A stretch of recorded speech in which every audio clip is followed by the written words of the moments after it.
बिस्मिल्लाहिर्रहमानिर्रहीम, अस्सलाम वालेकुम। प्रोग्राम मुकाबिल के साथ मैं हूं सरवत वलीम। रऊफ क्लासरा, आमिर मतीन साहब हमारे साथ मौजूद हैं। JIT की रिपोर्ट, हतमी रिपोर्ट आने में सिर्फ 72 घंटे बाकी हैं। हुक्मरान जमात की मायूसी भी अपनी इंतहा को पहुंच चुकी है। मिठाइयां खाने और खिलाने पर पछतावे का इजहार भी कर दिया गया। JIT का मामला हल हो जाए फिर धरना पार्टी से भी निमट लेंगे। वजीर आजम की जानिब से धमकी दी गई है। एक जानिब वजीर आजम ने अपने और अपने खानदान के एहतसाब को जाली एहतसाब करार दिया, तो दूसरी जानिब तर्जुमान वजीर आजम मुसद्दिक मलिक ने भी इल्जामात को न सिर्फ दोहराया बल्कि वजीर आजम हाउस के फोन टैप करने, सरकारी इदारों की रिपोर्ट्स को लीक करने और JIT के ही बनने पर संगीन सवालात भी उठा दिए हैं। JIT को मिलने वाली धमकियों पर बिल आखिर लाहौर हाई कोर्ट के वकला सड़कों पर निकल आए। रैली निकाली गई। वजीर आजम से न सिर्फ इस्तीफे का मुतालबा किया गया बल्कि JIT और सुप्रीम कोर्ट के हक में नारे भी बुलंद किए गए। जेरे तफ्तीश हुक्मरान शरीफ खानदान की JIT में पेशियां कौम को 2 करोड़ 18 लाख में पड़ी हैं। जी हां, जिनकी सिक्योरिटी पर 8 सालों में 7 अरब रुपए खर्च हुए। उनकी JIT में पेशियों के प्रोटोकॉल पर होने वाले सरकारी अखराजात की मुकम्मल डिटेल्स भी हम आपके सामने रखेंगे। प्रोग्राम के दूसरे हिस्से की जानिब बढ़ेंगे तो आपको बताएंगे कि पंजाब में मुस्लिम लीग नून ने खानदानी हुक्मरानी की नई मिसाल को कायम कर दिया। सूबे में 635 अरब के तरक्याती फंड्स की बंदर बांट हमजा शहबाज के सपुर्द, जबकि विफाक के MNAs को कंट्रोल करने के लिए अरबों रुपए के फंड्स के मामलात को वजीर आजम के दामाद कैप्टन रिटायर्ड सफ्दर देखेंगे। दूसरी तरफ खराब सड़क के बायस लिया की अगर बात करें तो हौलनाक रोड एक्सीडेंट हुआ जिसने 11 से ज्यादा अफराद की जान भी ले ली। सड़कों पर ये दहशतगर्दी तो जारी है। अब ये देखना है कि पंजाब के हिस्से का तरक्याती फंड सिर्फ लाहौर की मेट्रो और ट्रेन की नजर हो जाएगा या फिर जनूबी पंजाब पर भी कुछ इनायत किया जाएगा। और प्रोग्राम के आखिरी हिस्से में कुछ नैब से मुताल्लिक बात करेंगे। आसिफ अली जरदारी की सिंध हुकूमत ने नैब ऑर्डिनेंस बिल मंजूर करके नैब के सूबे में कार्रवाई के इख्तियार को खत्म तो कर दिया, मगर वो कौन सी शख्सियात हैं जिन्हें बचाने के लिए सिंध हुकूमत की जानिब से नैब के पर काट दिए गए। डिटेल्स इसके सामने रखेंगे। सबसे पहले आमिर साहब JIT से मुतालिक यकीनी तौर पर बात करेंगे। हतमी रिपोर्ट आने में सिर्फ 72 घंटे बाकी हैं, मगर इल्जामात का ये तूफान है कि थमने का नाम नहीं ले रहा।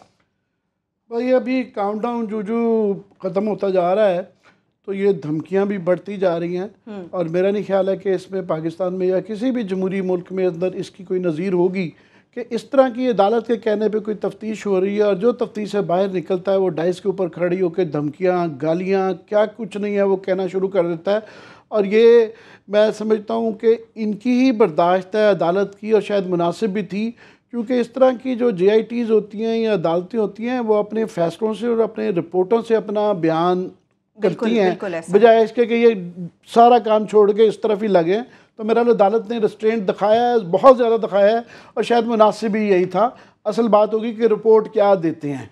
अब उसमें नया जो उसके अंदर आज मैं सुन रहा था कि मुसद्दिक मलिक साहब जो हैं स्पोक्स पर्सन जो हैं गवर्नमेंट के, वो अटैक कर रहे थे और वो बड़े जमहूरियत की बातें हैं और मोरालिटी की बातें। ये साहब जो हैं ये लास्ट टाइम जो है मुशर्रफ के दौर में नसीम अशरफ के डेप्टी के तौर पे थे और वो जो कमीशन फॉर ह्यूमन डेवलपमेंट बनाया था उसके अंदर अरबों करोड़ों रुपए की आज तक नहीं पता कि वो क्या है, वो इन्होंने खुद अपना हिसाब नहीं दिया। ये नहीं पता ये कैसे केयरटेकर गवर्नमेंट में आ गए, फिर किसकी सिफारिश पे ऑयल लॉबी की और ये जो सारा पावर लॉबी है एनर्जी वाली, वहाँ पे किसी की उसके अंदर ये दोबारा आए, नवाज शरीफ साहब ने एक्सेप्ट किया और वो लेस्को के अंदर क्या है उनके अपने बड़े मशकूक क्रेडेंशियल्स हैं तो अब लेटेस्ट लॉन्च कर रहे हैं। सवाल ये है कि JIT तो अपना जवाब नहीं दे सकती, मगर उन पर एतराज़ात क्या हैं। पहला एतराज़ आया कि जनाब ये जो व्हाट्सएप के ज़रिए कॉलों के ज़रिए जो है ख़ास बंदों को ना बुलवाया गया, भाई उसमें गैर कानूनी क्या बात है। उनकी कोर्ट ऑर्डर के अंदर ये क्लियरली लिखा हुआ है कि ये आप नॉमिनेशंस भेजें। ये कहीं नहीं लिखा हुआ कि वही नॉमिनेटेड बंदे जो हैं वो पाबंद है बेंच के उसी को ले। बेंच ने बेसिकली ये कहा था, उसकी जो स्पिरिट थी वो ये थी कि हमने तफ्तीशकार इंडिपेंडेंट लेने हैं, आप अपने नाम भेजें, मगर ज़रूरी नहीं है कि वही नॉमिनेटेड नाम इनके लिए जाएं। और इससे पहले भी काफ़ी नज़ीरें हैं कि JITs में जिस तरह क्लास साहब उस दिन सड्डल साहब का जिक्र कर रहे थे कि 1 मैन कमीशन भी बनते रहे। आप उनसे पूछें इफ्तिखार चौधरी से या पुराने चीज़ों से कि आपने फलाने बंदे का क्या। ये इस्तेहकाक और ये जो है इख्तियार जो है अदालत का है कि वो किसको लेना चाहता है और ये वही बेंच था जिसने मुकदमा सुना है। सो उनका इख्तियार है जिसको मर्जी बुलाए, पहली बात। दूसरा एतराज़ आया कि जी ISI और MI के बंदों को क्यों किया, तो इसमें JIT का क्या कसूर है? ये अदालत ने अगेन उन्होंने जो है 190 के तहत ये नॉमिनेशन की, और जो बाद में हालात हुए हैं, जिस तरह की गुंडागर्दी और ये धमकियां और ये कुछ चली है, तो वो तो मैं तो बड़ा क्लियर हूँ, मेरा पाकिस्तान का हर आदमी क्लियर है कि अंदर वो ISI और MI के 2 बंदे ना बैठे होते तो ये जिस तरह के हालात हराम कर देते, ये तफ्तीश हो ही नहीं सकती थी। अंदर जाके जो है डार साहब ने, प्राइम मिनिस्टर साहब ने उन बेचारों को तो हरासा कर देना था, सवाल ही नहीं पैदा होता था कि सवाल पूछ सकते। वो तो अगर वीडियो के सामने आई, अगर इंटरव्यूज के जैसे आज एतजाज अहसन ने कहा है, तो पता चलेगा कि मुमकिन है कि डार साहब ने, मियां नवाज शरीफ साहब ने उनको हरासा करने की कोशिश की हो। वो तो वीडियो आएगी, पता चलेगा। और आज एतजाज अहसन ने डिमांड की है कि जी वीडियो सामने लाए, इंटरव्यूज की कौम को पता चलना चाहिए क्या सवाल। क्लियर हो जाएगा कि जनाब ये जो कहते हैं कि अंदर क्या हमारे साथ ज्यादतियां हो रही हैं, अगर ये कहें, ये खुद डिमांड करें कि जनाब वीडियो हमें दिखा दें, तो वही फैसला हो जाएगा। लास्टली कतरी लेटर का अभी एकदम से ना पिछले 2-1 हफ्ते में बड़ा शोर आ गया कि जनाब उनका इंटरव्यू करें। अदालत ये कह चुकी है कि जनाब ये लेटर जब तक इसके साथ हम मनी ट्रेल नहीं देते हैं, ट्रांजैक्शंस की हिस्ट्री नहीं देते हैं, इस लेटर की कोई वक़्त नहीं है, उनको आने की भी जरूरत नहीं है। अगर वो ट्रांजैक्शन की डिटेल्स दे दें तो वो उनका एक नखरा है कि नहीं, पाकिस्तानी एम्बेसी भी नहीं जाना, वीडियो कॉल भी नहीं करनी, बस मेरे दफ्तर आ जाएं, और पता नहीं क्यों जोर लगाए। बेसिकली मुतनाज़ा बनाना, उन्होंने साफ कह दिया सनाउल्लाह साहब ने कि जनाब ये जो कोई भी आएगी हमें कबूल ही नहीं है, मुतनाज़ा है, वो रिपोर्ट आने से पहले ये मुतनाज़ा कह दिया है। तो वो लास्ट में ये कह दूं कि जो है असल तकलीफ क्यों है, तकलीफ मैं समझता हूँ ये हुई है जिसमें JIT का अगेन कसूर नहीं है। अदालत ने इसके टर्म्स ऑफ रेफरेंस दिए थे कि इनको जब ये एहसास हुआ कि ये सिर्फ 4 फ्लैट्स की तफ्तीश नहीं कर रहे, इसके अंदर जब उन्होंने हदैबिया शुरू किया, उसके अंदर जो है सारी मनी लॉन्ड्रिंग के सवालात शुरू हुए, उसके अंदर 45 फैक्ट्रियों की पूछनी शुरू कर दी तफसील उन्होंने कि जनाब ये बताएं इनके कर्जे कहाँ से लिए थे, ये कैसी बनी, उसके बाद जो है वसाइल से ज़्यादा असासे। सो ये इन चीज़ों पे जब सवालात हुए ना, उससे भड़कते रहे हैं। डार साहब का पता चल रहा था कि ये लोग पता नहीं क्यों ये उम्मीद कर रहे थे कि ये बाकी सवाल नहीं किए जाएंगे। जनाब वो जो 13 सवाल अदालत ने दिए हुए हैं उसके अंदर ही लिखा हुआ है कि उनका मैंडेट है कि 4 फ्लैटों से बात आगे निकल चुकी है। इसमें JIT का कसूर नहीं है। कड़ियां मिलती चली जा रही। मुसद्दिक मलिक साहब से क्लास अब बात शुरू करेंगे हम लोग। जिस तरह से आमिर साहब ने बात की, आपको क्या लगता है बौखलाहट मजीद इनकी बढ़ गई है? जिस तरह से उन्होंने कहा कि वज़ीर-ए-आज़म हाउस के फोन भी टैप किए जाते हैं, क्या उनके पास इख्तियार है कि टैपिंग हो सकती है? मुसद्दिक मलिक साहब कोई आमिर साहब उनको ज़्यादा इंपॉर्टेंस दे देते हैं पुराने, क्योंकि ये भी USA में रिपोर्टिंग करते रहे, वाशिंगटन में। वो भी USA से आए थे, सुने वहाँ पे केमिस्ट की कोई शॉप वगैरह चलाते थे, लाइक फार्मेसी के बेसिकली था ना। तो आमिर साहब को शायद पुराना कोई उनके साथ, क्योंकि वाशिंगटन में थे, वो पता नहीं किसी और रियासत में होंगे। बहरहाल तो मेरा नहीं ख्याल कि उससे ज़्यादा बड़ा बयान तो आज मियां नवाज शरीफ साहब, बिल्कुल आप लिहाजा उनको रहने दें। मुसद्दिक मलिक साहब, वज़ीर-ए-आज़म की तरफ हम करामत साहब, वो क्या नाम है उनका, मुसद्दिक मलिक साहब, किरमानी साहब, नाम मुझे, मैं उनको हमेशा करामत के साथ मिक्स कर देता हूं, पता नहीं क्यों करता हूं, आई डोंट नो। खैर, इसमें इंटरेस्टिंग चीज़ आज कही है, मियां नवाज शरीफ साहब ने 2-4 चीज़ें, वो जो वहाँ पे गए हुए थे, उसमें दुशंबे गए हुए थे, उन्होंने कहा जनाब एक तो पहली बात ये है कि अब हम अल्लाह से बात करेंगे। ये उनका आज उस पर उनके टिकर चल रहे थे, मैंने खुद पढ़े हैं उनके, बल्कि एक आध मैंने स्क्रीनशॉट भी लेकर रख लिया कि कल को वो मुकर ना जाए, हमने तो कहा नहीं है, किसी टीवी चैनल के उसके था। नाउज़ुबिल्लाह, इसका क्या मतलब था? दरमियान में अल्लाह से बातचीत बंद कर दी थी उन्होंने? नहीं, अब वो ये कहना चाहते हैं कि मतलब हमारा इंसाफ या हमारा जस्टिस जो है ना, it's in the court of God. मुझे समझ आवाम की जस्टिस से ऊपर चली गई बात, अल्लाह की, अल्लाह भी फरमाता है कि पहले इंसानियत को देखो, अल्लाह चली गई। मुझे एक उसका उमर शरीफ साहब का याद आ गया कि वो उसमें कवाली किसी उसमें वो बार बार कह रहे थे ना, उनके साबरी बिरादर्स की उनकी वो थी एक बहुत बड़ा, आपको कवाली बाब का उनका बड़ा नाम था, वो बार बार उनको अल्लाह को याद कर रहे थे। तो आपको पता उमर शरीफ साहब बात तो आने वाले नहीं है, उन्होंने कहा हुजूर अगर अल्लाह ने याद कर लिया तो फिर ज़रा तो ये कहने का मतलब ये है कि वो शाने कहते होते हैं, मैंने आज उस पर ट्वीट भी किया है कि खुदा से रहम मांगना चाहिए, इंसाफ नहीं मांगना चाहिए। खुदा अगर इंसाफ पे आ गया तो इंसान, तो मेरा नहीं ख्याल जो हमारे जैसे गुनाहगार लोग हैं। अब सवाल ये होता है कि वज़ीर-ए-आज़म साहब भी अगर मुल्क के इदारों से वो मायूस हैं, ये मायूसी ये क्या है? कि मुल्क के आपके इदारे जिनके आप सरबराह हैं, जिस पार्लियामेंट के आप सरबराह हैं, 20 करोड़ लोगों का वोट लेने का दावा करते हैं, जो आपकी सुप्रीम कोर्ट है, नैब, FIA, पार्लियामेंट, सारी चीजें जो आपके नीचे हैं, इदारे बिल्कुल, उनसे आप मायूस हो कि अब ये कहते हैं कि हम खुदा से बात करेंगे, no will talk to God. मैं एज ए उस पर एग्रीव्ड पर्सन के तौर पर ABCD ये बात करे समझ में आती है कि मुझे वहाँ सुप्रीम कोर्ट से मुझे वो नहीं मिला, इंसाफ नहीं मिला, मुझे FIA से नहीं मिला, मुझे नैब से नहीं मिला, मेरे साथ जुल्म हो गया, ज्यादती होगी। मैं अगर ये बात कहूँ फ्रस्ट्रेशन में तो बात समझ में आती है कि मेरा केस खुदा के पास है, अब मैं खुदा से बात करूँगा। जब वज़ीर आज़म पाकिस्तान ये अल्फाज कह रहा हो कि जी मैं अब उसे अल्लाह से बात करूँगा, मुझे यहाँ से इंसाफ की ये किसी से तवक्को नहीं है, तो हजूर आपको सबसे पहला तो मेरा ख्याल है ये आपको डिवाइन क्वेश्चन पूछा जाएगा कि his excellency mister prime minister हमें ये बताएं कि ये मुल्क आपको हमने इसका बादशाह बनाया, आपने इस मुल्क के इदारे जो जस्टिस के लिए बनाए जाने चाहिए थे, जो पब्लिक के लिए भी होते, आपके लिए भी होते, आपने वो बनाए, आपने अपने आप को इस काबिल किया कि आपकी भी अकाउंटेबिलिटी होती, आमिर मतीन मेरी, आप किसी की भी हो सकती और कोई उंगली ना खड़ी कर सकता। अगर मुल्क का वजीर आजम को भी अपने इंस्टीट्यूशंस पे भरोसा नहीं है, या उनकी पावर्स हैं कि कवानीन बनाएं, रिफॉर्म्स करें, अच्छे लोग लगाएं जिन पे कोई उंगली ना उठा सकता, आप वो काम किया नहीं, आपने क्रोनीज भर्ती कर दिए और आपके जब क्रोनीज की बजाय कुछ 6 लोग ऐसे आ गए हैं, पूरे 6 करोड़ आपके 20 करोड़ लोगों में से सिर्फ 6 लोग निकले हैं अगर जिन्होंने कुछ आपसे ये जुर्रत करके सवाल पूछने की उन्हें गुस्ताखी कर ली है, तो अब आपने अल्लाह के पास अपना केस भेजने का फैसला कर लिया कि रेफर कर दें वहां पे और हम उनसे फैसला करवाएंगे। रिपोर्ट अभी आई नहीं है, पहले ही फैसला हो गया। हाँ, उन्होंने दे दिया है, उन्होंने कर दिया है। ये मैं बता रहा हूँ इस मुल्क के लोगों को, हमें आके मजहब के नाम पे, जो कल भी बात आप कह रहे थे कि उन्होंने नेक हस्तियों का जो नाम लिए उन्होंने वहां पे और उसके साथ अपने आप को मैच कर, जो भी पाकिस्तान में मुश्किल में आता है ना थोड़ा सा, और जिस पे थोड़ा सा कोई न करप्शन के इरेगुलरिटीज के लगना शुरू हो जाते हैं, वो फौरी तौर पर नेक हस्तियों के साथ अपना कंपैरिजन ड्रा करना चाहते हैं। करबला की शान में ये गुस्ताखी नहीं हो सकती, वो हक की एक लड़ाई थी, ये जराइम के लड़ाई के साथ उसको नहीं किया जाना चाहिए। एक छोटी सी हम ब्रेक पे चलते हैं, जब ब्रेक से वापस आएंगे गुफ्तगू का सिलसिला यहीं से आगे बढ़ाएंगे, लेकिन ये भी आपको बताएंगे कि अभी तक आपने हसन नवाज, हुसैन नवाज, डार साहब, प्राइम मिनिस्टर मरियम साहबा को सिर्फ पेशी के लिए आते हुए देखा था। इस पेशी पर आपके दिए हुए टैक्सों में से सरकारी अखराजात कितने ज्यादा हुए हैं उसकी डिटेल्स भी हम आपके सामने रखेंगे। हमारे साथ रहिए।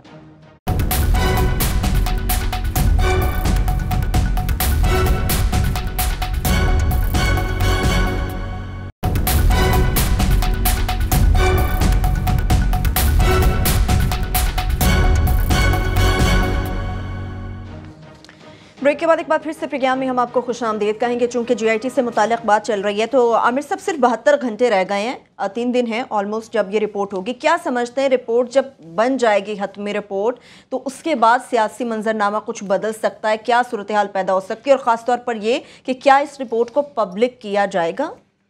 ये सबसे अहम सवाल ये है। अब बहस तो ये GIT की तो मोरलेस तफ्तीश मुकम्मल हो नहीं जा रही है। अब सवाल यह है कि व्हाट नाउ व्हाट देन कि 10 जुलाई को के बाद क्या होगा। पहले तो ये कि रिपोर्ट पब्लिक होगी या नहीं, मैं समझता हूँ कि ये अदालत का इख्तियार है कि वो आया पूरी रिपोर्ट को पब्लिक करते हैं या फाइंडिंग्स को करते हैं। बिल्कुल ये उसका जो नतीजा कि जनाब ये फाइंडिंग्स हैं, उसको काफ़ी इम्कान है कि फाइंडिंग्स को तो वो पब्लिक करेंगे। मेरी दरख्वास्त ये होगी, जो इखलास साहब ने भी बड़ी इंपॉर्टेंट बात किया है, कि ये वीडियो भी सारी जो है ना इसको ओपन करना चाहिए, जो एतजाज साहब ने भी कहा है, क्योंकि ये जो इन्होंने कह दिया है मुतनाज़ा है और हमारे साथ अंदर पता नहीं क्या जाती है, और ये ज्यादती का बात काट रहा हूँ। इसलिए भी ज़रूरी है कि मुसद्दिक मलिक साहब ने आज फिर ये इल्ज़ाम लगाया है कि ये एक वादा माफ गवाह ये बनाने की कोशिश कर रहे हैं। तारिक शफीका भी आया था, इन्होंने बड़े संगीन इल्ज़ामात लगाए हैं इन पे GIT पे कि ये ज़बरदस्ती कर रहे हैं। इन्होंने 2-4 बाउंसर बिठाए हुए हैं जो हमें घूरियाँ डालते रहते हैं और हमें ये वादा माफ गवाह बनाना चाहते हैं। मसूद महमूद की तरह जो भुट्टो के खिलाफ बने थे। तो पूरी कौम देखना चाहेगी कि इनमें से 6 जो मेंबर बैठे हुए हैं, इनमें से किसने इनसे कहा है कि जनाब कि आप वादा माफ गवाह बने नवाज शरीफ साहब के खिलाफ या इनकी फैमिली के खिलाफ या डार साहब के खिलाफ। ये एक बंदे ने नहीं कहा, ये 10 बंदों ने कहा है। लिहाजा इनके डाउट्स जो हैं वो बिल्कुल क्लियर होने चाहिए, इनके साथ इंसाफ होना चाहिए। इस पूरी फैमिली के साथ, और वो वीडियोस जो हैं वो उसका रिकॉर्ड का हिस्सा बना के सुप्रीम कोर्ट का जो बनेगी पेश होंगी वो भी रिलीज करनी चाहिए, ताकि सारे हम बैठ के देखें कि जेआईटी के मेंबरान ने कहां कहां पे इनको थ्रेट किया है, उन्होंने कहां कहां पे इनको कहा है जी वादा माफ गवाह बनो, कहां पे दबाव डालने और कहां कहां दबाव डाले, और इन बेचारे छोटे बच्चों को उन्होंने डराने की कोशिश की है। ये पूरी की पूरी वीडियो जो है ना जो सामने आनी चाहिए। तारिक शफी साहब ने तो ये भी कहा था कि जनाब मुझसे ये कहा गया कि मैं अपना बयान चेंज करूं जी। फिर उसके बाद लोग सवाल बताते रहे हैं, अपने सवाल बताते रहे हैं कि मैंने उनसे पूछा, इस तरह मरियम बीबी कह रही कि बताएं मेरे पे इल्जाम क्या है, उनके पास कोई जवाब नहीं था। उन्होंने कुछ जवाब दिया होगा, हम देखना चाहेंगे। सवाल थे हम वो भी सुनना चाहेंगे, वरना ये for all times to come ये कंट्रोवर्शियल रहेगी। तो ये बड़ा ज़रूरी है कि ना सिर्फ रिपोर्ट बल्कि ये सारी वीडियो रिकॉर्डिंग जो है इसको पब्लिक होना चाहिए। आफ्टर ऑल वो हमारे प्राइम मिनिस्टर हैं और 30-35 साल से वो गवर्नमेंट में हैं या अपोजिशन में हैं, सियासत में हैं। हमारा ये राइट है, पब्लिक का राइट है कि हमें पता चले कि ये जो सारे सवालात के रिपोर्ट में तो उसकी समरी आएगी कि क्या जवाब थे। कोई ऐसी चीज़ उसमें नहीं है कि जो कि छुपाई जाए। तो जब भी वो मुनासिब समझे फैसले के बाद या फैसले से पहले, मगर उसको पब्लिक होना चाहिए। एक तो ये रिपोर्ट, दूसरा ये भी थोड़ा सा बहस है कि जनाब ये कितने अरसे बाद ये होगा। मेरा ख्याल है कि जितना ये सेंसिटिव होता जा रहा है अदालत देर नहीं लगाएगी, जितनी पॉसिबल जल्दी हो सकेगी, जिसमें हो सकेगा ये उस टाइम के अंदर जो है ना इसका फैसला कर देंगे। बाकी अब ये ज़रूर बहस है कि ये आया ये तीनों मेंबर जो इम्प्लीमेंटेशन बेंच है क्या यही फैसला सुना देंगे, क्योंकि जो वकील ये एक्सपर्ट्स जो इस राय को समझते हैं कि ये सुना दें, वो ये हवाला देते हैं कि कोर्ट ऑर्डर के अंदर ये लिखा हुआ है कि जनाब अगर ये बेंच समझे 60 दिन से पहले भी तो ये फैसला कर सकता है कि हमारे पास काफ़ी एविडेंस आ गया है कि या उसको को डिस्क्वालीफाई प्राइम मिनिस्टर को करने के हवाले से, या इतना मवाद आ गया है कि ये रेफरेंस जो है भेजा जा सके आगे मुतलका अदारों को। तो अगर ये कोर्ट ऑर्डर के अंदर क्या है कि 60 दिन से पहले भी अगर ये बेंच समझता है तो ये कहते हैं अगर ये बेंच ये फैसला कर सकता है, इसका मतलब है कि ये तीनों बेंच है 3 अफराद का इम्प्लीमेंटेशन बेंच यही फैसला कर सकता है। मगर एक दूसरी राय भी है इसके मुखालिफ, वो ये कहते हैं कि जनाब ये 5 मेंबर का जज दोबारा बैठेगा बेंच पुराने वाला, और ये फैसला इसका ये सुप्रीम कोर्ट ऑफ पाकिस्तान के चीफ जस्टिस साहब साकिब निसार साहब के बाद जाएगा। वो दोबारा और मोस्ट लाइकली वही 5 जज दोबारा बिठाए जाएंगे और दोबारा आगे कोर्ट ऑर्डर था फिर जजमेंट लिखवाई जाएगी उन 5 की मौजूदगी में। सो ये अभी क्लियर है, मगर इस पर कोई इतने अबाम नहीं है कि फ़ैसला क्या आना है। फ़ैसला 3 ही आ सकती हैं। पहला फ़ैसला ये है कि इनको छोड़ दिया जाए कि ये जनाब हमारे पास सफिशिएंट मवाद नहीं समझा, छोड़ दिया जाए।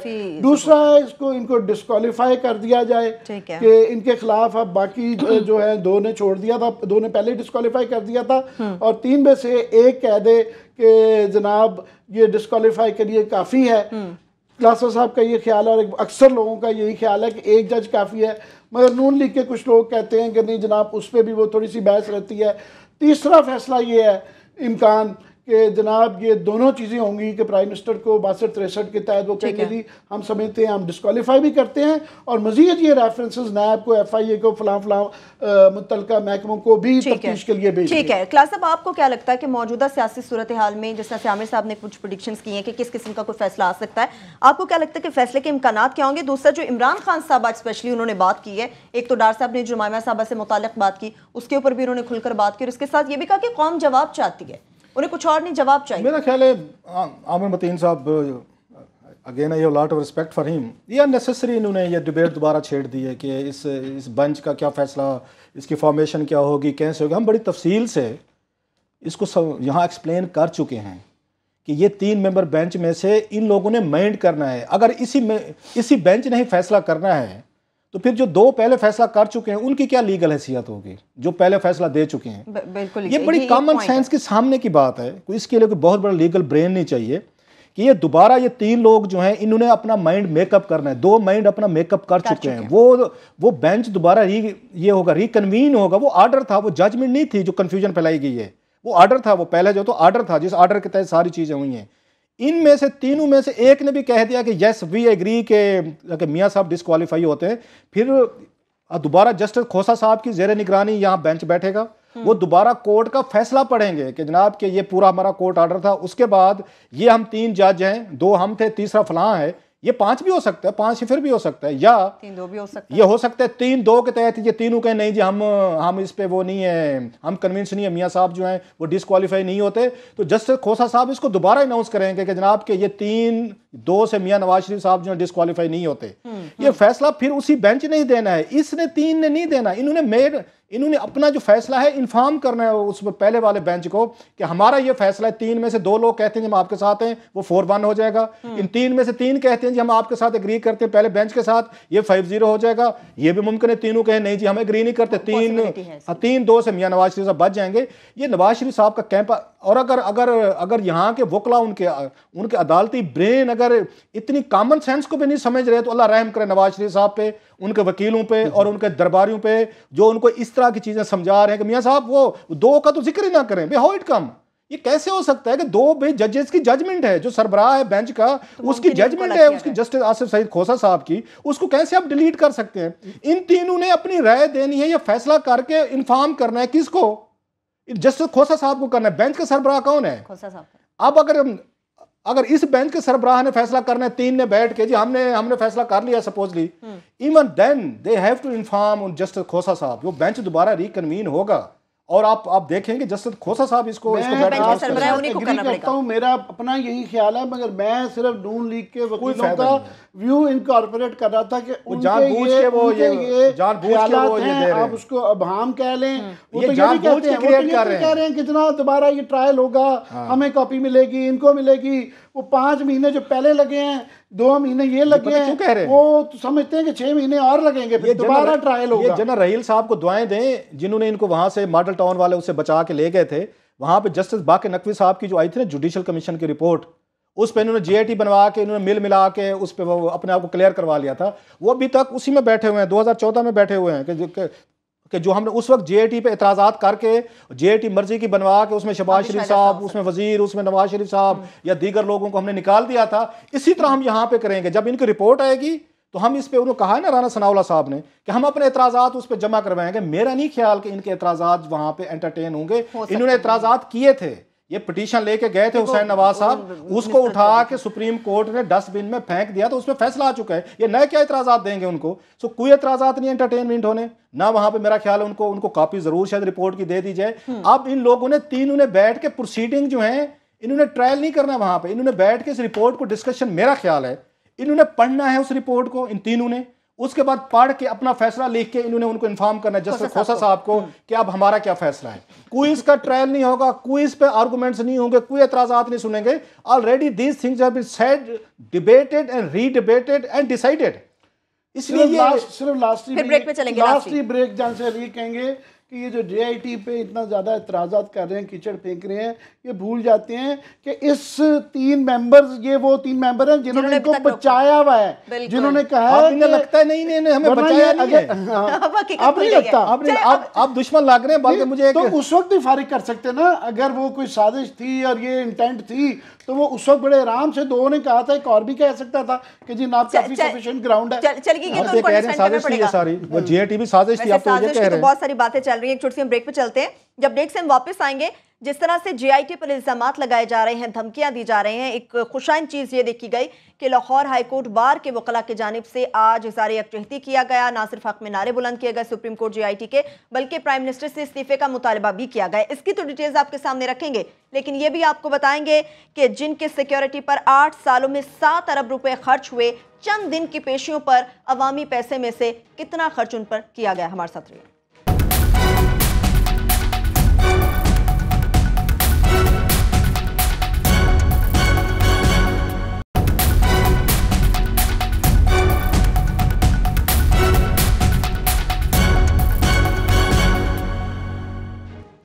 ब्रेक के बाद बाद एक बार फिर से प्रोग्राम में हम आपको खुशामदीद कहेंगे। चूंकि JIT से मुतालिक में बात चल रही है, सरकारी अखराजात जो है उस पर बात करेंगे, लेकिन क्लास में आपसे ये जानना चाहूँगी, जिस तरह से इमरान खान साहब ने भी बात की है, जो बात हमने भी कई दफ़ा दोहराई, आज उन्होंने खुद भी इस चीज़ का इकरार किया कि गलत इल्ज़ामात लगाए गए हैं, मुख्तलिफ तरीके से फंसाया गया है। JIT को बदनाम इसलिए कर रहे हैं क्योंकि ख़रीदा नहीं जा सका। दूसरा, आज हमने वकीलों को भी देखा, इसमें बड़ी आज इमरान खान का जो मैं उनका देख रहा था, जो आज मैं गुफ्तगू की है, ये बात आपको मैंने हफ्ता 2 हफ्ते पहले भी की बिल्कुल बिल्कुल कि PTI नहीं चाहती थी। आई एम रिपीटिंग, ये बड़े मेरे कंफर्म सोर्सेज हैं और PTI ने कोई डिनाई नहीं किया। आपको पता है इनके बड़े एक्टिव इनके स्पोक्स पर्सन हैं, अगर मैं गलत कह रहा होता तो कोई डिनाई आती।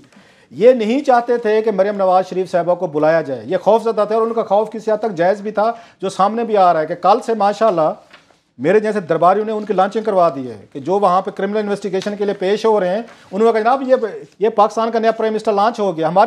हमारी जो मैंने कल कहा था दिवालियापन देखें कि जो क्रिमिनल इन्वेस्टिगेशन के लिए जाते हैं लोग, उनको हमने कल लॉन्चिंग उनकी करा दी कि लॉन्चिंग होगी, बल्कि हमें वो कर रहे थे, हमारे ऊपर तबरे पड़े जा रहे थे कि जनाब आपने उनको बुलवा के आप लोगों ने कह के उनको अब आपने वज़ीर आज़म की पोस्ट के लिए वो कर दिया। हजूर, एक तो हमारे कहने पर हुकूमतें चलती होती, तो मेरा ख्याल है, दावा नहीं करता, बड़ा मुंह छोटा, वो क्या कहते हैं, छोटी बात बड़ा मुंह क्या होता है, बड़ी बात।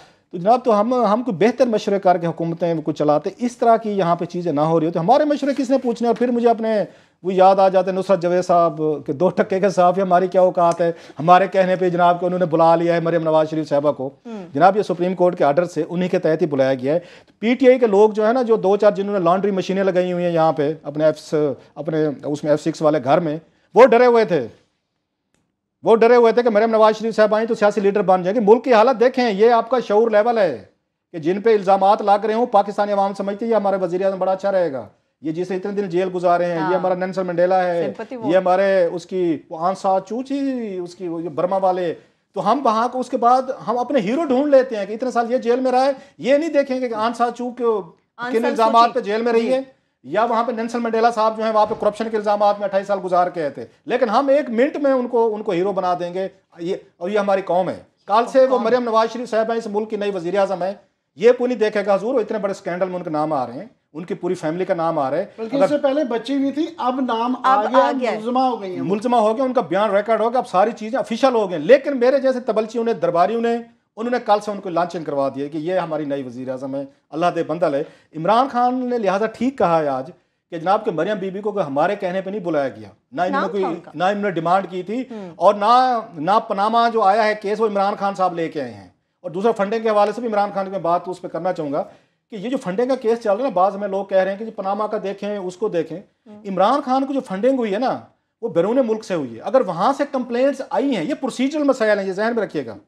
इमरान खान को जो पैसा आया है वहाँ से अगर हज़ारों लाखों डॉलर भेजे गए तो ओवरसीज पाकिस्तानी शिकायत करें। अगर मैंने जैसे डार साहब ने शिकायत कर दी है, इमरान खान को काम करना चाहिए। वैसे एक तजवीज़ है मेरे पास, अगर उनके पास पैसे नहीं है तो मैं देने को तैयार हूँ। चलिए आप तजवीज़ दीजिए पहले कि जनाब जो आप उसका निकालें ज़रा, वो अपने उसमें रिकॉर्ड में से चेक करवाएं, और जितना इसाक डार साहब या उनके बेटे ने ये डोनेशन दिया था कैंसर हॉस्पिटल को, या तो इमरान खान साहब अपने हॉस्पिटल वालों को कहें चेक बना के इनको वापस करें, sir thank you very much, आपने अगर मेरी जात के लिए दिया था, मेरा मुंह देख के दिया था, तो ये हजूर वापस लें अपने पैसे, and thank you very much. या अगर आपने अल्लाह की खुशनुदी के लिए या आपने गरीब लोगों को इलाज के नाम पे दिया था तो फिर तो ठीक था, लेकिन अब आपने मेरे ऊपर जाती एहसान किया था, ये पैसे वापस। इमरान खान साहब के पास पैसे नहीं है, अगर ये मैं ओपनली ऑफर कर रहा हूँ यहाँ पे, तो मैं वो पैसे वापस करने को तैयार, अपनी तनख्वाह में से मैं चेक काट के मैं इनको भेज देता हूँ सर, इनको कैंसर हॉस्पिटल वालों को, कि आप ये पकड़ें, अपना कैश कराने के बाद आप अपने कैंसर हॉस्पिटल से चेक जो है ना डार साहब को भेज दें। जब कोई डोनेशन का बंदा किसी पे एहसान कर दे, उसके बाद कोई जस्टिफिकेशन उस इदारे के पास नहीं रहती कि वो पैसे अपने पास रखे। इमरान खान साहब, ये मेरा ये ख्याल है, उनको ये पैसे इनके डार साहब के भी वापस करें, उनके हलाल के पैसे हैं, उन्होंने बड़ी मेहनत की है, बड़ी इसके लिए मुसीबतें देखी हैं। वो ये पैसे जो है वो अपने बच्चों को कर्ज हसना के लिए रखें, ये गरीब बच्चों के कैंसर पे ना करें। ये मेरी एक हम्बल तजवीज़ है। इमरान खान साहब, क्योंकि मादरत के साथ मैं कह रहा हूँ, थोड़े से वो हमारे दोस्त हारून रशीद साहब उनके बारे में एक अच्छा जुमला लिखते होते कि थोड़े से किफ़ायत शार हैं। वो ये नहीं कहते वो मेरी तरह, वो हम जो है ना थोड़े से अनपढ़, हम तो कह देते ना कंजूस हैं, तो हारून साहब बड़े आपको पता है, ठीक है, इतनी अच्छी उर्दू लिखते हैं, इतना अच्छा कॉलम लिखते हैं, तो वो कहते हैं इमरान खान साहब जरा वो है किफ़ायत शार हैं, उनके दोस्त भी हैं, तो अपने उनके किफ़ायत शार दोस्त को मैं पैसे देने को तैयार हूँ। डार साहब के पैसे चेक करवाएं कि इन्होंने डोनेशन कितना दिया था, या हम चंदा, और अगर मेरे औकात से ज़्यादा चंदा दिया, कोई बहुत करोड़ों रुपए दे दिए हुए हैं, तो फिर हम उसके बाद चंदा हम इकट्ठा इकट्ठा कर लेंगे करेंगे और डार साहब ठीक है। को पैसे वापस करवाएंगे। चलिए, ये तो डार साहब थे, आमिर साहब, जिन्होंने तो बड़ा याद रखा, जो पैसे अतिया किए थे, डोनेट किए थे उन्होंने कैंसर के मरीजों के लिए, अस्पताल के लिए, वो उन्हें बड़ा याद है। लेकिन इस प्रोटोकॉल पे जो वो पेशियां भुगतने के दौरान इस्तेमाल करते रहे हैं, अवाम का पैसा था, वो उन्हें क्यों याद नहीं है? जी, ये रिपोर्ट आई है, हसन रजा साहब बड़े अच्छे रिपोर्टर हैं, कि ये GIT की पेशियों में 2 करोड़ 18 लाख रुपए खर्च हो गए, और फिर ओवरऑल जो है ना 8 साल के अंदर 7 अरब 41 करोड़ रुपया सिर्फ इनकी जो है ना सिक्योरिटी के ऊपर खर्च हुआ है। अब ये ह्यूज अमाउंट है। और ये मरियम बीबी जब आई हैं कल, वो खबरें चल रही थी, एक तो वो जो 13-14 गाड़ियाँ थी, फिर ये तर्जीह दी गई कि नहीं जनाब वो तो उनकी शायद ज़ाती थी। बाद में वो रिपोर्टर हजरात, आपको पता है हमारे कमाल तो दिखाते हैं ना, वो सारे उनके नंबर नोट करके कल सारा दिन टीवी पे आज भी चलता रहा है कि वो जाली नंबर थी, कि वो किसी मोहम्मद बशीर स्कूटर वाले का नंबर था। भाई होता है सिक्योरिटी के लिए, कई दफ़ा वो कोडेड रखते हैं कि जिस तरह वो प्राइम मिनिस्टर का वायरलेस पे नाम नहीं ले देते, वो कहते हैं कि शाहीन चल पड़े हैं शाहीन, तो वो कोडेड डिप्लोमेट्स के और ब्यूरोक्रेट्स के सीनियर VVIPs के कोडेड होती। ये कोडेड नहीं थे, इन्होंने उठा के किसी मोटरसाइकिल वाले के, किसी प्राइवेट इंडिविजुअल्स के जाली नंबरों वाली कारें थी।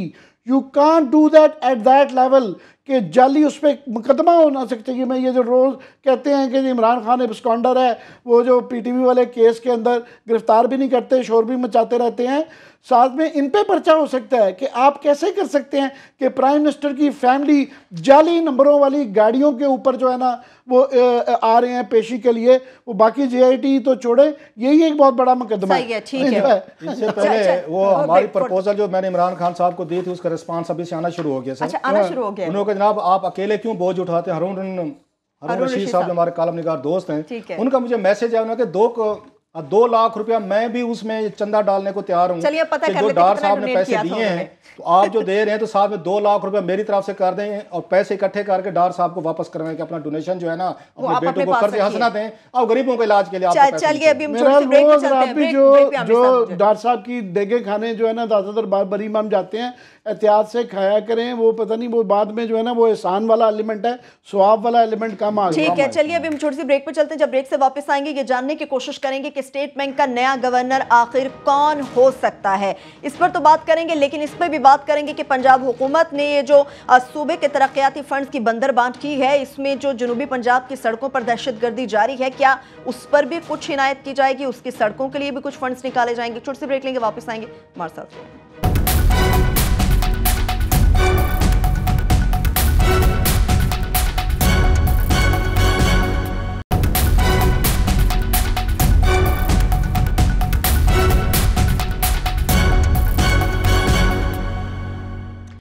ब्रेक के बाद एक बार फिर से प्रोग्राम में हम आपको खुशामदीद कहेंगे। पंजाब में तरक्याती फंड से मुतालिक तो यकीनी तौर पर बात करेंगे, लेकिन आमिर साहब सबसे पहले बात करना चाह रही हूँ वकला के हवाले से। बारहा जब ये बात की जाती थी कि GIT को धमकियाँ दी जा रही हैं, सुप्रीम कोर्ट को धमकियाँ दी जा रही हैं, मुख्तलिफ अंदाज से इल्ज़ामात लगाए जा रहे हैं, तो वकला को सामने आना पड़ेगा। तो वकला लाहौर हाई कोर्ट बार का हमने देखा खुशाइंद कदम है कि वो लोग सामने आए इस तमाम तर सूरत हाल में।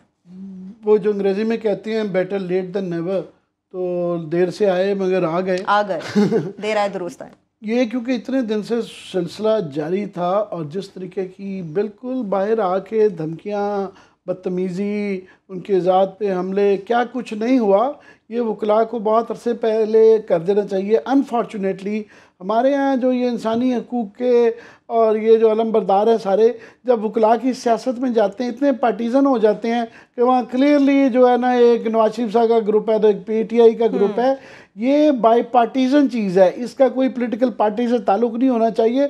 जिस तरह हम मीडिया के हम अपने जो हमारे इश्यूज़ होते हैं वहाँ पे जो हमारे किसी कुलीग के ऊपर आ जाए हम भूल जाते हैं कौन किसके साथ है, हम सारे इकट्ठे होते हैं। तो वकला का नहीं है, ये जुडिशरी का इशू तो सारे पाकिस्तान का है कि अगर पहली दफ़ा ये एक मिसाल की कायम की जा रही है और वो इसलिए की जा रही है कि सारे इदारे मफलूज हो गए थे, इसलिए मजबूर हो के सुप्रीम कोर्ट को ये टेकअप करना पड़ा। और उसकी सुप्रीम कोर्ट के पास कोई फ़ौज तो नहीं होती, खैर उन्होंने मजबूरन जो है थोड़ी सी फ़ौज की मदद दी भी है इसके अंदर मेंबर बना के। उनकी फ़ौज जो दलिया की होती है वो आप और हम होते हैं, सबसे ज़्यादा वकील होते हैं।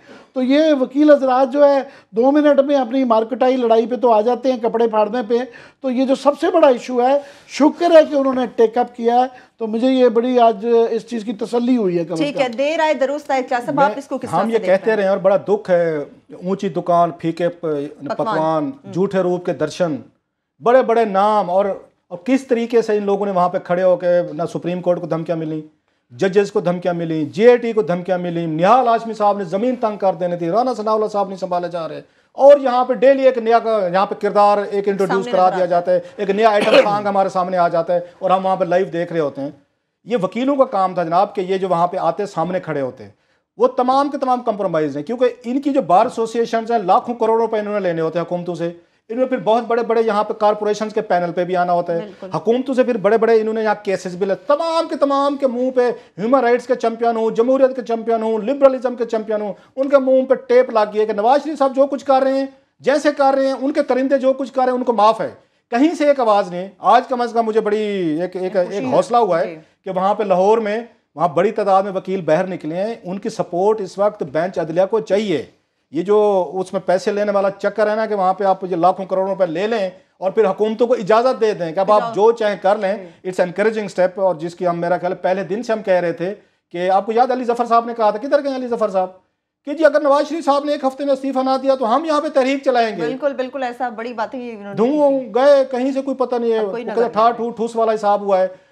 जितने बड़े नाम थे सारे एक्सपोज हुए। आई एम ग्लैड कि आखिर वहाँ कुछ वकील जो हैं, एक थोड़ी सी सपोर्ट आपको अदलिया को हमेशा चाहिए होती है जो मिली है वहाँ पे। सही है, ठीक है। अब क्लासेस जरा तरक्याती फंड से मुतालिक चलते हैं, बात करते हैं जो बंदर बांट जारी है जनूबी पंजाब की भी खास तौर पे बात करें। मैं बात करना चाहता हूँ, बंदर बांट तो हमारे न कहने से ना रुकनी है तो ना इसको होनी है। मैं वहाँ लइये पे मैं ज़रा बात करना चाहता हूँ, बिकॉज मेरा होम टाउन है, लिहाजा मुझे थोड़ा सा एक रहता है। बहुत सारे लोगों ने वहाँ से मुझे अप्रोच भी किया है। इससे पहले वहाँ पे आपको याद होगा एक वहाँ पे एक्सीडेंट हुआ था, बच्चे जो थे वो चिंकी जो रक्षा वगैरह जो है उसमें मेरा ख्याल दर्जन से ज़्यादा बच्चे जो हैं वहाँ पे वो उस पे हलाक हो। कुछ दिन पहले की बात है। जितने लोग इस वक्त वहाँ पे आपके दहशतगर्दी में मारे गए थे उससे डबल ट्रिपल आमिर साहब कर दिया हमने। यहाँ पे वो नील है सामने उसके इदादो शुमार लोग एक्सीडेंट्स में मार रहे हैं। 2 दिन पहले की बात है, वहाँ पे ट्रॉली के साथ एक बस का एक्सीडेंट हुआ सर, 11 लोग मारे गए। ना हमारे यहाँ इमरजेंसी सर्विसेज हैं, ना वहाँ पे आपको वहाँ पे प्रॉपर वो डॉक्टर मिलता है। हमारे लिए हॉस्पिटल्स के डॉक्टरों का एक ही हिसाब है, जो में आया है मरीज उनको समझ में नहीं आया उन्हें इनको निस्तर भेज दें। और निस्तर वैद हॉस्पिटल है पूरे साउथ में सर, उन्होंने बनाया था 50s में बना था, उसके बाद कोई नहीं है। लोग मार रहे हैं सर। मैं कितनी दफ़ा पिट के यहाँ पे रह गया हूँ कि MM रोड जो है आपका तलागंग से लेके मियाँ वाली, आपका बखर, आपका उस चौक आजम, फतेहपुर, ये कोट अदू, आप इसके आगे जाए मुजफ्फरगढ़, राजनपुर, आप कभी मुल्तान से डेरा गाजी खान जाके दिखेंगे हमारे साहब, जो मेन शहर हैं आपके, रोड एग्जिस्ट नहीं करते, कोई पुलिस पेट्रोलिंग नहीं है सर, आपको कहीं एमरजेंसी सर्विस नहीं मिलेगी, कोई एम्बुलेंस सर्विस नहीं मिलेगी। लोग वहाँ पे मर रहे हैं बसों में और डेली एक्सीडेंट्स हो रहे हैं, डेली लोग मर रहे हैं। एक तज़ियत का माहौल है। एक छोटी सी जहाँ पे आपकी पट्टी चलेगी, आपकी सड़क एग्जिस्ट ही नहीं करती। मियाँ वाली मुल्तान रोड पे कभी जाके देखें, जो मेन लिंक करती है कराची को पिशावर। ये माफ कीजिएगा, ये एन ब्लॉक नून लीग को साउथ के MNAs ने वोट दिया, वो किधर हैं सर? एक आपने डॉक्टर फॉस्टिस का वो प्ले पढ़ा हुआ है ना, जिसने अपनी सोल जो है ना डेवल को बेच दी थी। ये sold his soul to the devil.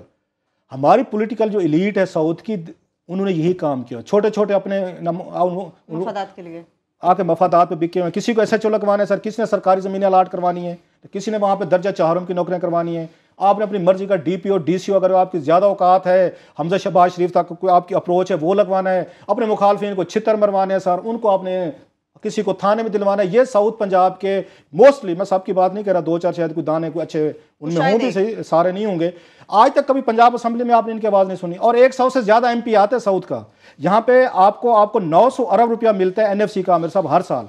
इस 900 अरब को 3 हिस्सों में तकसीम होना चाहिए। 300 अरब आपको मिलना चाहिए था नॉर्थ पंजाब को, इनको 300 अरब मिलता।